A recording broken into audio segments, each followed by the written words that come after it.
Kung tinuod pa lang ang doktrinas Katoliko, kung ang tao mamatay, kinahanglan mo agi pagpurgatoryo, aron ampuan sa mga pari, aron ang iyang kalag mahilangit. Magunsa naman lang taon ang mga tao nga walay kwarta na ikabayad sa pamisa, aron ang iyang kalag ampuan. Suluoy kay sila, labi na katungay tagtungod. Kinsa may moampo nila? Aw impierno di ang ilahang kalag ana. Unsam din itong kaluwasan di ay para lang niskwartahan? Pag-sure mo padre ay si Jesucristo mo ay nagpakamatay sa cross. Libre ang kaluwasan. Unya sa inyo ha, pag-iyon pagpurgatoryo para unsa man, para pangwartahan. Grabe sa ninyo patay na gani inyo pang pangwartahan. Mao ni ang mga pulong nga ato ang madunggan alang ni abtong mga tao nga way hanaw. Wala bitay kana bitong kinaadman kung baga concerning sa teaching or pagtulunan sa Santa Iglesia Katolika Apostolika Romana mo na maghimo na lang yung taon og mga istorya nga diin layo kaayo sa gitawag og realidad. First point, ingon pa niya kung tinuod pa ang tudlo sa Iglesia Katolika Apostolika Romana, actually ano sa manahitabo nga ang tudlo sa Iglesia Katolika Apostolika Romana nahimong sayop. Nahimo lang man ang sayop alang ninyo nga mga tao nga nagasupak sa iyahang gitawag og pagtulunan before ni exist ang inyong mga pundok. Wag yun ingon nga ang tudlo sa Iglesia Katolika Apostolika Romana sayop. And at the same time, for the first 1,500 years, ang mo question lang man sa pagtuo sa Iglesia Katolika Apostolika Romana kadto lamang gitawag og mga irihis unya pagkahuman nadugang pa mo. So ano sa nahitabo nga nahimong sayop ang tudlo sa Iglesia Katolika Apostolika Romana? Nahimo lang sayop sa dihang kamo naghimo og inyong kaugalingong damgo og nagpatuo mo nga tinuod mo. Kaduha nga gitawag og punto ingon pa niya ampuan do kun nato ang ato ang mga makalag sa mga nangamatay nga kay moagi pa dag purgatorio aron gitawag og malangit dili man na moy tudlo sa Iglesia Katolika. Wala nang tudlo Iglesia Katolika Apostolika Romana nga tawag ining moagi kinahanglan moagi gyud ang kalag didto sa purgatorio. No. Dili na pagtulunan sa Iglesia Katolika Apostolika Romana. Ang pagtulunan sa Iglesia Katolika Apostolika Romana kadtong mga tao nga nangamatay nga naa sa estado sa grasya or nakabaton lamang og mga venial nga sala. Kaya siyempre sa langit, Tandayag Kapitulo 21, versikulo 27, wala may bisang gamay sala or hugaw nga makasuod sa langit. So kung mamatay sila, nga naa sila sa estado sa grasya, and at the same time, naa sila mga damages nga ilahang bayaran, og sa samang pagkaagi nakahimo og mga venial nga gitawag og sala, di man nimo na pwede idiretso sa langit. Mo nang kinahanglan mo agi sa purgatorio kay didto sa purgatorio, hinluan sila didto. Pinaagi sa kalayo kay ingon pang San Pablo 1 Corinto kapitulo 3 bersikulo 15 apan kun masunog kini mahanaw kini kaniya apan maluwas siya nga nakaikya siya ni ining kalayo.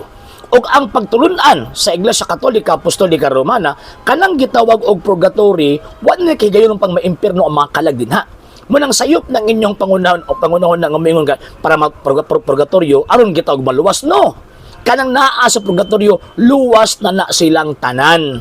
Pero nganong naa mo sila na aron nag-amag-amtos tungod kay naa pa sila mga damyos nga ilahang bayaran resulta sa sala nga ilang nahimo samtang sila buhi pa. Nauli ang ilang relasyon sa Dios pinaagi sa grasya katong pinaagi sa mga sakramento. And at the same time na may damage. Na mga damyos di man pwede nga si Kristo pabayaron ana. Kitagyod or ang tao nga namatay mooti mo bayad sa mga damages. Manang ni agi sa purgatorio kay ulayo na dito. Ulayo nang gitawag ubang kalag na dito. So bot-bot ng inyong gingon moagi purgatorio para malangit no. Tanang naa sa purgatorio giandam na sila para maadto gitawag og langit. So mao nay rason nganong iagi sa dito kay hinluan. Dili aron malangit kung dili giandam sila para pasudlo na sa gitawag og langit. Og ang mga kalag na sa purgatorio wa na kay gayonan pang gitawag og impierno. Laing punto. Ngon pa niya pagpangwarta daw kuno na ining tawag ining pagampo alang sa mga kalag sa mga nangamatay kisa nagingon. Katong moingon nga pangwarta na kanang inyong pundok mo ni karong pangwarta. Ayaw ninyo ipahid ang inyong pagpangwarta sa Iglesia Katolika Apostolika Romana. Ngano man, anong ayaw mo ninyo ipahid? Kay kamo manggod, kini nga tong higalang gitawag og taga, kanang inyong pundok, dili mo na iyang Kristo. Dili na iya ni Kristo. So, everything na inyohang gitawag og gihimo, wa nay koneksyon kang Kristo. Pero ang problema, inyong gigamit ang ngalan ni Kristo aron lang magapanguligta mo. Di ba? Sumunik karong pagpangwarta. Pero ang Iglesia Katolika, Apostolika Romana, wag yun nahitabo nga ng warta. Una nga, nung man nahitabo nga ng warta, tungod kasi ang Iglesia ang gitugod ni Kristo. May katungod siya nga mudawat sa mga halad sa mga tao para dito sa Dios. Sa hinungdan na kining moong iglesia ha, siya man ang gitagaan ni Kristo og otoridad, kumbaga, nga diin mo dumala sa iyahang gitawag og katawan.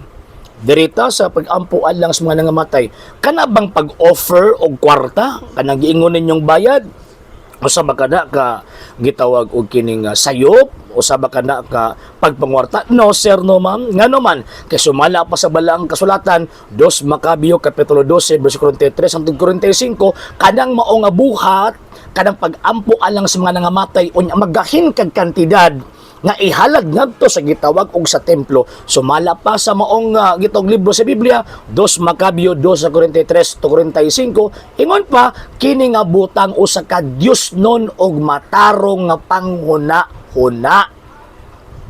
Sa inyo pangwarta, pero ang Biblia nag-ingon usa ka Dios non og matarong nga panghuna-huna.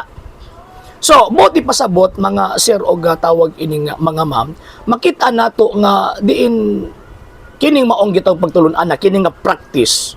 Dili ini imbento lang kundi gibuhat pa before pang Iglesia Katolika, Apostolika Romana, kaya nahitabo lang man nga ng Iglesia Katolika sa diyang niingon si Kristo, I will build my church.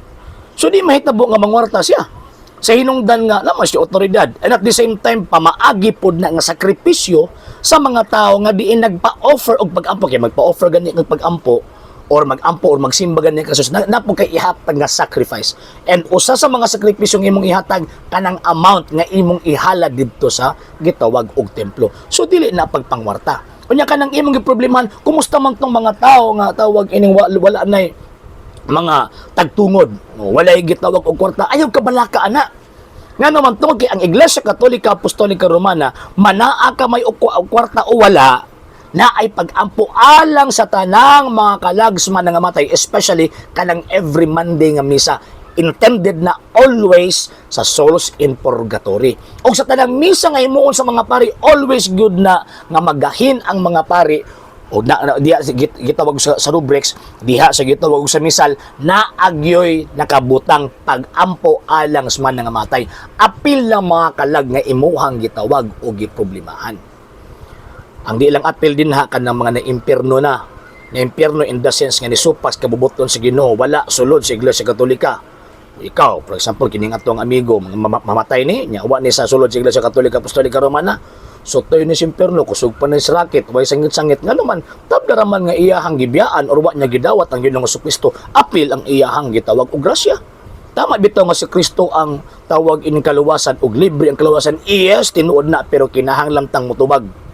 Kinahanglan punta mag-offer og sacrifice para sa ato ang gitawag kaugalingon aron dawaton nato ang tawag ining kaluoy sa Ginoong Dios. Nakaluy-an naman ta tungod sa grasya ni Ginoong Kristo. Gawas nga atong dawaton ng moong grasya ha, na amon mga damages nga ato ang gihimo mo nang mag-offer og prayer, mag-offer pog tawag ini mga amon isip sacrifice sa pagbayad sa mga damyos sa sala nga nahimo sa tao. So ingon ana ang tawag ining doktrina sa Iglesia Katolika mo nang ayaw pa atik-atik nga nakabalo ka sa pagtuon simbang Katolika ngano man kay mahudyo kang bakakod ana nya kabalo biyata nga amahan sa bakak mo ang yawa mo nang ayaw pa atik-atik.